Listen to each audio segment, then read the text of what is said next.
Hai semuanya, kembali lagi di video pembelajaran saya kali ini. Sebelumnya, perkenalkan, saya Alfia Putri Dinda Prameswari dengan NIM 190185030, jurusan Pendidikan Ekonomi semester 4 dari Fakultas Keguruan dan Ilmu Pendidikan Universitas Muhammadiyah Profesor Dr. Hamka. Di video saya kali ini, saya akan mengajar menjadi tutor sebagai guru ekonomi untuk memenuhi ujian akhir semester mata kuliah media pembelajaran. Jadi jangan lupa di like, komen, dan subscribe-nya ya. Kali ini saya akan membahas pelajaran ekonomi yang ada di kelas 11 SMA IPS. Salah satu materinya yaitu tentang pembangunan dan pertumbuhan ekonomi. Selamat menyaksikan.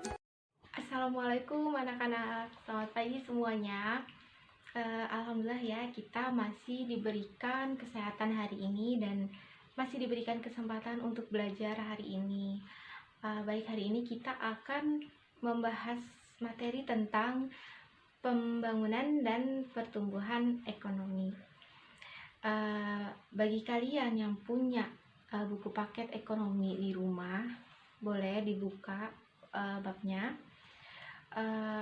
Saya akan menjelaskan tentang materi tersebut. Nah, dari materi yang akan kita bahas nih, kita akan membahas yang pertama ada pengertian, kemudian ada perbedaannya itu apa, lalu faktor-faktor yang mempengaruhi itu apa, dan contoh kejadian dari masalah itu apa, dan perhitungan rumus pertumbuhan ekonomi. Nah, ternyata masih gitu ya, banyak yang beranggapan bahwa pembangunan dan pertumbuhan ekonomi itu sama, padahal berbeda, dari segi pengertiannya pun sudah berbeda. Nah, sebelum kita ke perbedaannya, kalian harus tahu dulu nih, apa sih pengertian dari pembangunan ekonomi, apa sih pengertian dari pertumbuhan ekonomi. Jadi, biar kalian paham dasarnya dulu. Jadi, pertumbuhan ekonomi itu adalah terjadinya kenaikan pada produk domestik bruto atau GDP tanpa memperkirakan apakah berdampak pada pertumbuhan atau pertambahan jumlah penduduk gitu ya. Nah, GDP itu apa sih gitu ya?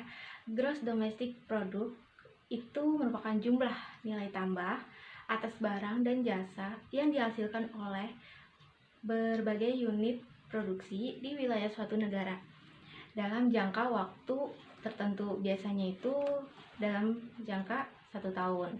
Nah, sedangkan pembangunan ekonomi itu adalah proses apa? Proses kenaikan pendapatan per kapita dengan memperhitungkan adanya pertambahan penduduk dan disertai dengan perubahan fundamental dalam struktur ekonomi suatu negara dan pemerataan bagi penduduk suatu negara. Nah, itu dari pengertian pembangunan ekonomi dan pertumbuhan ekonomi.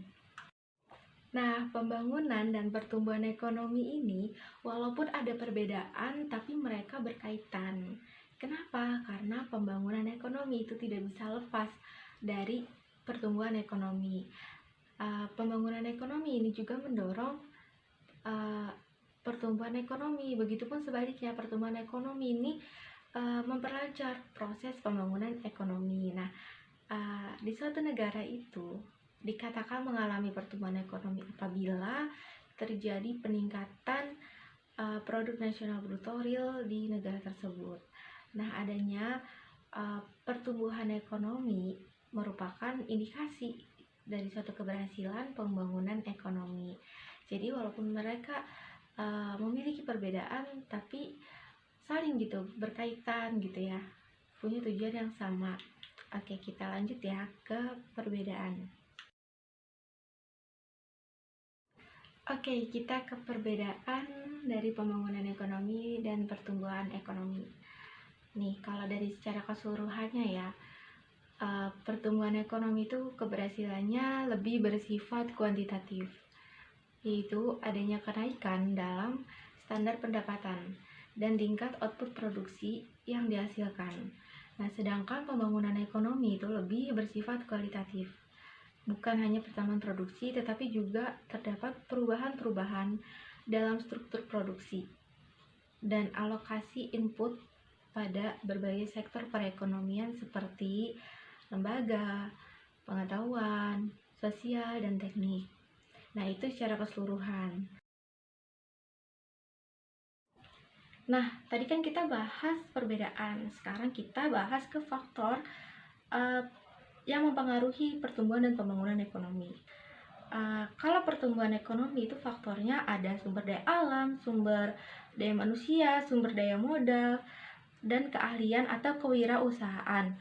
Nah, itu maksudnya gimana sih, Bu? Gitu ya.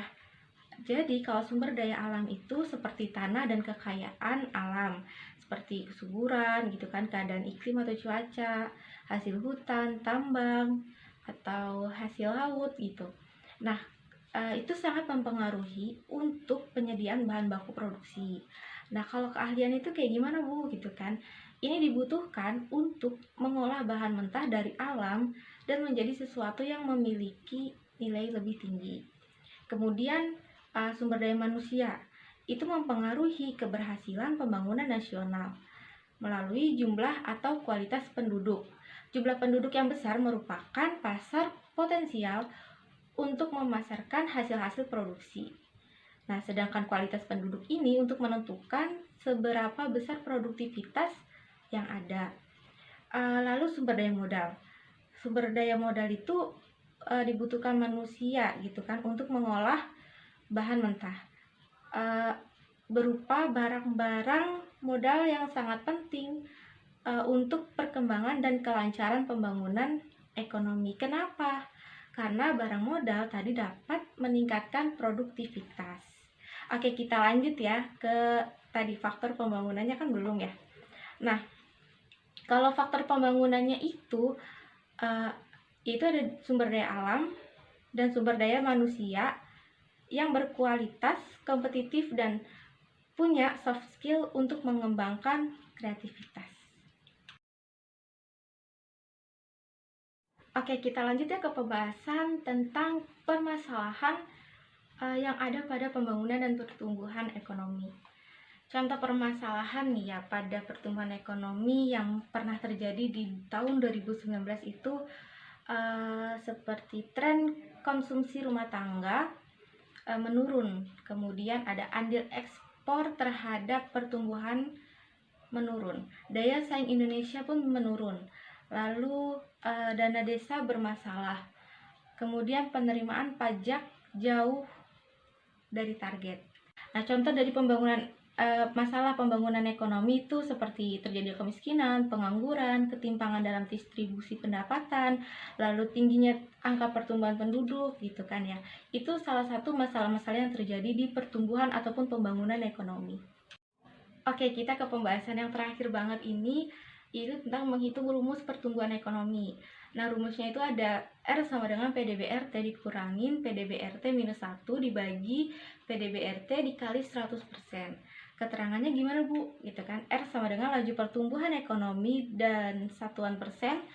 PDBRT sama dengan produk domestik bruto pada tahun tertentu yang RT-nya. Nah, kalau PDBRT minus 1 itu sama dengan produk domestik bruto pada tahun sebelumnya. Baik anak-anak, sampai di sini dulu pembahasan kita hari ini tentang pertumbuhan dan pembangunan ekonomi. Sebagai tugas hari ini, saya berharap kalian mengerjakan soal yang ada di halaman terakhir di bab itu, kemudian dikumpulkan ke ketua kelasnya, lalu ketua kelasnya mengirim via email ibu, oke? Dan sebelum kita mengakhiri kegiatan belajar kita hari ini, saya minta kalian untuk evaluasi kegiatan mengajar hari ini di kolom komentar ya.